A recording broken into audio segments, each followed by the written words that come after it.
You are being watched at all times and you don't even know it. Okay, that's a bit extreme, but the days of the government or large companies sitting in a van in front of your house, camping out your property, trying to figure out what's going on, tapping all of your phone lines, those days are basically over. And to replace that, there's a silent figure that's watching in the background and you're not even aware of it. Which leads me into the topic of today's video, which is surveillance from artificial intelligence and how it's being shoved down your throat, whether you like it or not, and whether you gave it permission or not. And I almost didn't make this video in fear of sounding like some type of doomsday prepper, so we're gonna take this off for a little bit, but I just wanted to get the point across in today's intro.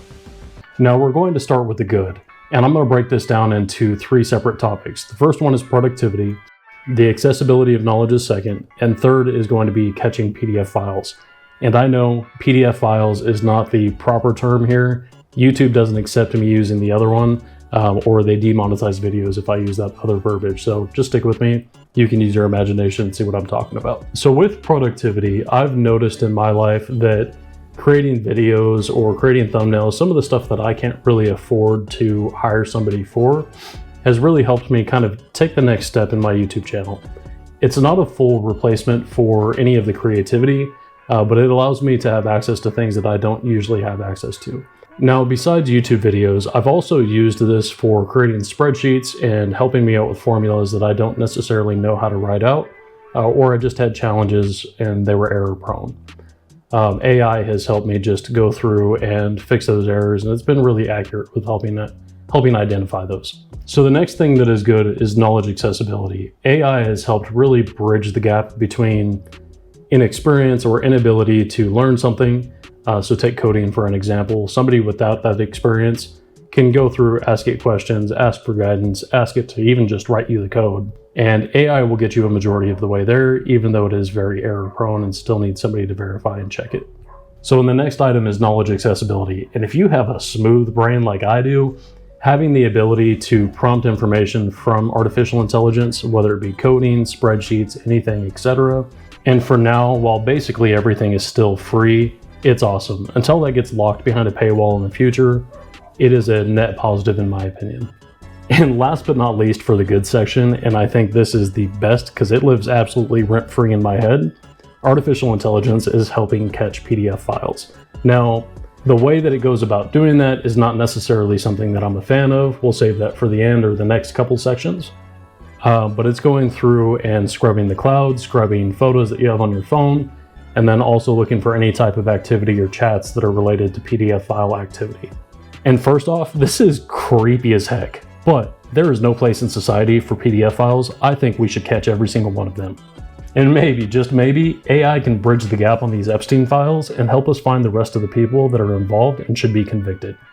And now moving on to the bad, we're going to start with AI slop. And I know that's a term not everybody loves, but at the end of the day, it's just a thing that happens. And I think this can be broken down into 2 sections, consumer AI slop and corporate AI slop. And with consumer AI slop, it's just super accessible. Anybody and everybody can put together a video, upload it online, and you just get a flood of AI slop videos that just make its way to YouTube, TikTok, etc. And really, these videos, in my opinion, have no benefit to society. Kind of like a Jack Doherty video, if you know what I mean. And the content just lacks sustenance, and it focuses on just short-term gratification and just scratches the itch of your brain and stimulation that you're looking for 15 to 60 seconds until you scroll to the next video. And yeah, I'm also talking to the consumers of the racist AI videos. If that's you, you're feeding into the problem as well. And from my experience, we have a lot of disconnect leaders and organizations and companies that are pushing agendas that they probably shouldn't. And it seems like they're just trying to offload as much work as they can to AI and cut positions and not necessarily look for efficiencies while maintaining everybody involved. While that same executive uses AI to write every single one of their emails, and it's clearly obvious that they do, especially with sometimes where they leave the text prompt in there saying, please write a personal email or a more personal email to all employees involved.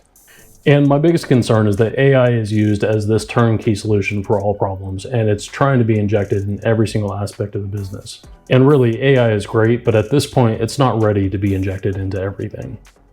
And now for the ugly. I think it's actually time for me to put this back on. And the reason behind that is because your data your device, and all of your personal information is no longer yours. It's no longer private. AI NPUs are being built into every single processor of modern devices. Windows is now using a recall feature to take screenshots of what you're doing on your computer throughout the day, even though they say it's being stored locally. And to me, it just feels like spying. Social media and large tech companies are scrubbing all of your data and using that to report it to local law enforcement or governments. And to me, that's just absolutely scary. We know AI makes mistakes. Governments also make mistakes. And when any of that information is taken out of context, that can be absolutely detrimental or just dangerous for society in general. And for me, it just feels like we're guilty until proven innocent. And whatever happened to warrants for all that information? It just goes to show that none of that data is actually truly yours. Now, moving on, if I can get one point to stick, and any point to stick at all, it's this.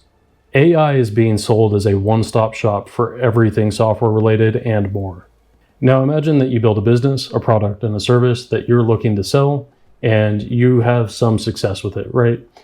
And artificial intelligence now puts everything behind an incredibly expensive paywall, and you're forced between paying for that service or hiring everybody to kind of come back and build the company back up to what it needed to be with actual humans doing the business day in and day out. Now, if you decide to go that second route, what's to say that these companies can't release a competing product for something that you helped and invested the time in building?